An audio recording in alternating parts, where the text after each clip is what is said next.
नमस्कार, मैं पंडित गणेश ठंगवाल स्वागत करता हूं आप सभी का अपने YouTube चैनल ज्ञान धर्म संगम पर।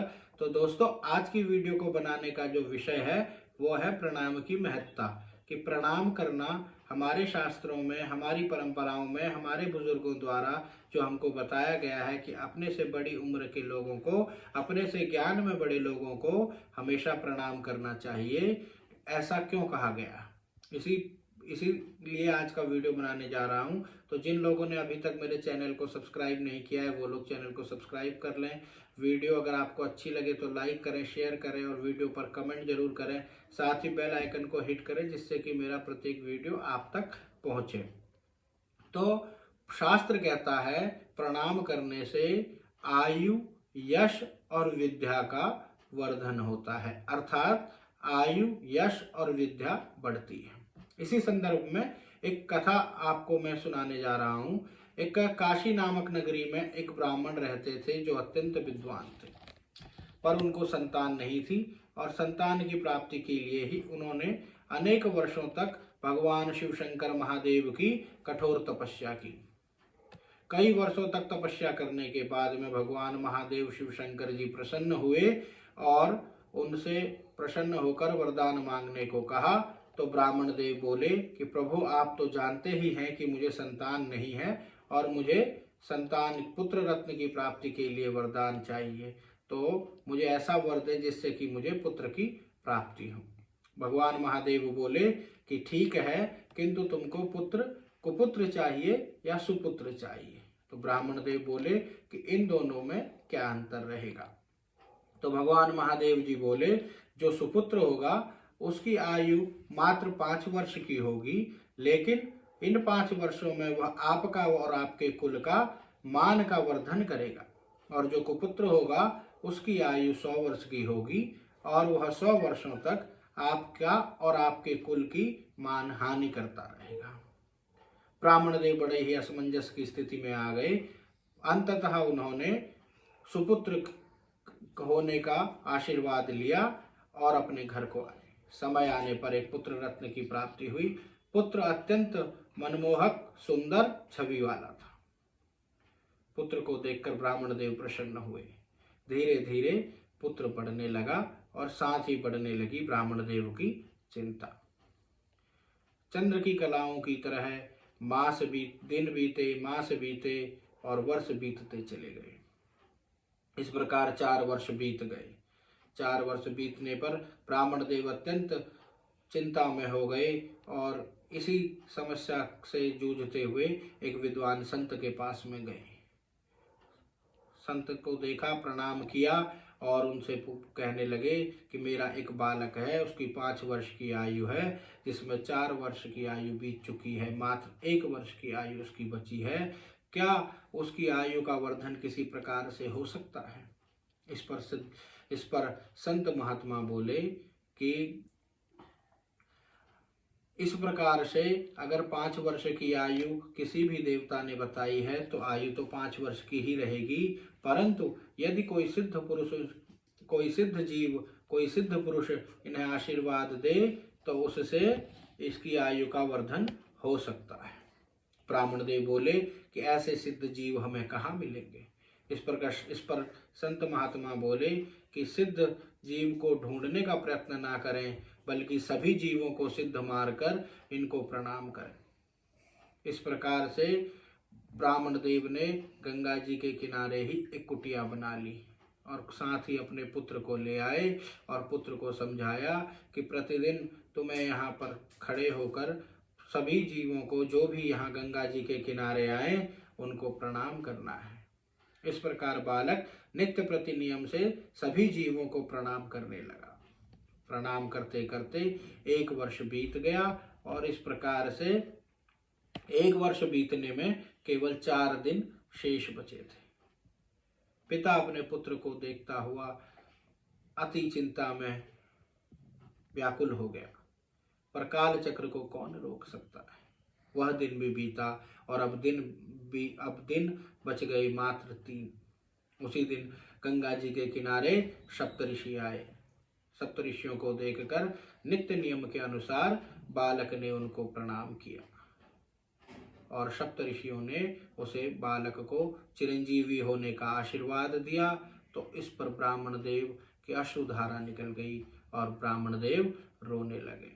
सप्तऋषियों ने कारण पूछा तो ब्राह्मण देव ने पूरी कहानी बताई और बतलाया कि इस बालक की आयु में केवल 3 दिन शेष रह गए हैं और आप इन्हें इसे चिरंजीवी होने का आशीर्वाद दिया। पूरी बात को सुनकर सप्तऋषि ब्राह्मण से बोले, अगर आप इस बालक का कल्याण चाहते हैं तो इस बालक को हमें सौंप दें। ब्राह्मण ने अपने पुत्र के कल्याण की कामना से 3 दिन पहले ही सप्तऋषियों को वह बालक को सौंप दिया। सप्तऋषि बालक को लेकर चले गए और चिंता सप्तऋषियों को होने लगी कि कहीं हमारे आशीर्वाद जो है हमारी यश में त्रुटि ना आ जाए, लोग ये ना कहें कि सप्तऋषियों ने आशीर्वाद चिरंजीवी होने का दिया और बालक अल्प आयु में ही चला गया। इस प्रकार सोचते सोचते एक दिन बीत गया। प्रातः काल हुई, अब दिन बचे थे केवल 2। इस प्रकार सप्तऋषि प्रातः काल ही बालक सहित ब्रह्मलोक में गए और वहां ब्रह्मा जी को देखकर उन्हें प्रणाम करने लगे। एक एक करके 7 ऋषियों ने ब्रह्मा जी को प्रणाम किया और आगे आगे 7 ऋषियों ने प्रणाम किया। पीछे से बालक भी गया, बालक ने भी ब्रह्मा जी को प्रणाम किया।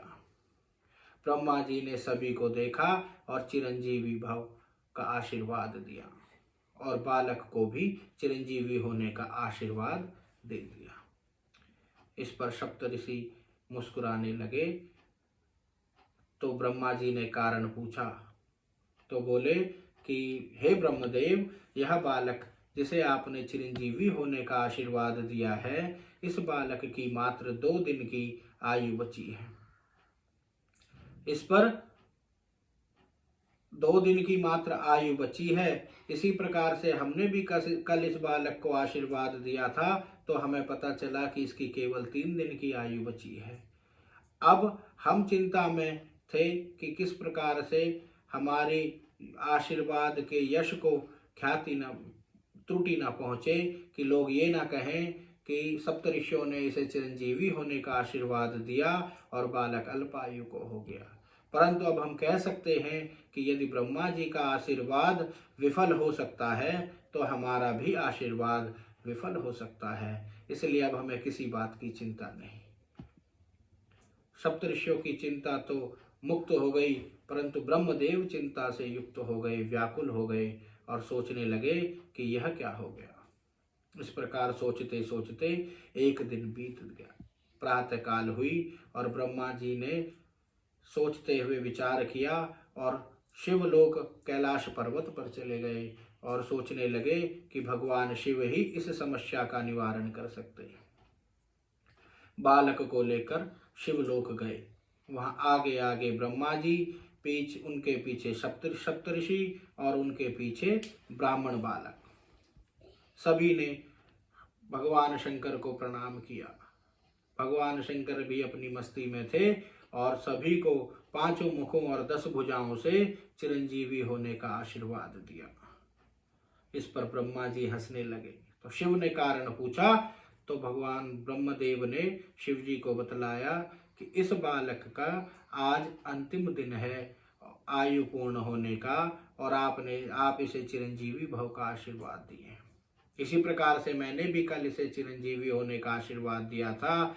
अब अगर आपका आशीर्वाद विफल हो सकता है तो मेरा भी विफल हो सकता है और इन सप्तऋषियों का भी आशीर्वाद विफल हो सकता है। इस पर शिव जी ने पूछा कि यह बालक कौन है। तो सप्तऋषियों ने बतलाया कि काशी नामक नगर में एक ब्राह्मण है, उनका यह बालक है। इस पर शिव जी बोले, यह तो मेरा ही दिया हुआ बालक है, अतः इसे आप मेरे पास ही छोड़ दो और आप लोग चले जाओ। सप्तऋषि और ब्राह्मण देव बालक को भगवान शंकर के पास छोड़कर चले गए और इस प्रकार से बालक भी डरने लगा। तो शिव जी भगवान बोले कि आओ इस शिवलिंग के पास बैठो और ओम नमः शिवाय का जप करते हुए ये बिल्व पत्र हैं, इन्हें शिवलिंग पर चढ़ाओ। बालक ओम नमः शिवाय बोलता हुआ शिवलिंग पर बिल्व पत्र चढ़ाने लगा। चढ़ाते चढ़ाते संध्या हो गई। इस प्रकार से शाम को जब आयु पूर्ण होने का समय आया तो यमराज का पाश यमराज ने ब्राह्मण पुत्र के ऊपर फेंका उनकी प्राण लेने के लिए। तो इस प्रकार बालक डर के मारे शिवलिंग से चिपक गया और कहने लगा, हे प्रभु, हे महादेव, मेरी रक्षा करें। शिवलिंग से त्रिशूल लेकर तुरंत ही भगवान शंकर महादेव प्रकट हुए और यमराज के ऊपर झपटे। यमराज डर के मारे प्रणाम करता हुआ वहीं खड़ा हो गया। इस पर यमराज बोले, महादेव, आज इस बालक की आयु समाप्त हो गई है, इसीलिए मैं इसके प्राण लेने के लिए मैंने इस पर पास फेंका। शिव जी बोले, यह मेरा दिया हुआ बालक है। तो बोले कि आपने ही इसे 5 वर्ष की आयु दी है और 5 वर्ष आज पूर्ण हो रहे हैं। इस पर शिव बोले कि बालक मैंने दिया है तो इसलिए 5 वर्ष तुम्हारे हिसाब से होंगे या 5 वर्ष का हिसाब मेरे हिसाब से होगा। यमराज प्रणाम करते हुए शिव को बोले कि प्रभु, आप ही बताएं कैसे हिसाब होगा। इस पर शिव जी बोले कि हे यमराज, 4 युगों का एक कल्प होता है और अनेक कल्पों की ब्रह्मा की आयु होती है, और ऐसे में 10 ब्रह्मा जब बनते बिगड़ते हैं तो मेरा एक दिन होता है। उसके हिसाब से, उस दिन के हिसाब से मास गिनो और मासों के हिसाब से बनाओ वर्ष, और जब तक 5 वर्ष हों तब तक यह बालक जिएगा सहर्ष। इस प्रकार से यमराज सोचने लगे कि जब 10 ब्रह्मा और 10 ब्रह्मा बनते बिगड़ते हैं तो एक दिन होता है, तो यमराज तो कितने बदलते होंगे। तो भगवान शंकर जी को प्रणाम करते हुए कहने लगा कि हे प्रभु, इनकी आयु का हिसाब लगाना मेरे बस की बात नहीं है। ऐसे करते हुए प्रणाम करते हुए बालक को यमराज भी चिरंजीवी होने का आशीर्वाद देकर चला जाता है। तो दोस्तों, आपने देखा कि प्रणाम करने से ब्राह्मण बालक को सप्तऋषियों के दर्शन हुए, ब्रह्मा जी के दर्शन हुए, भगवान शंकर जी के भी दर्शन हुए, यमराज भी उनके प्राणों को नहीं ले पाया। तो इस प्रकार से प्रणाम करने की इतनी महत्ता है, और यही बालक आगे चलकर मार्कंडेय जी हुए, जिनको 8 चिरंजीवियों में गिना जाता है। तो आप भी अपने बच्चों को आज से, अभी से प्रणाम करने की आदत डालें, जिससे उनकी भी आयु का, यश का और विद्या का वर्धन हो। आज की वीडियो में इतना ही। नमस्कार, धन्यवाद।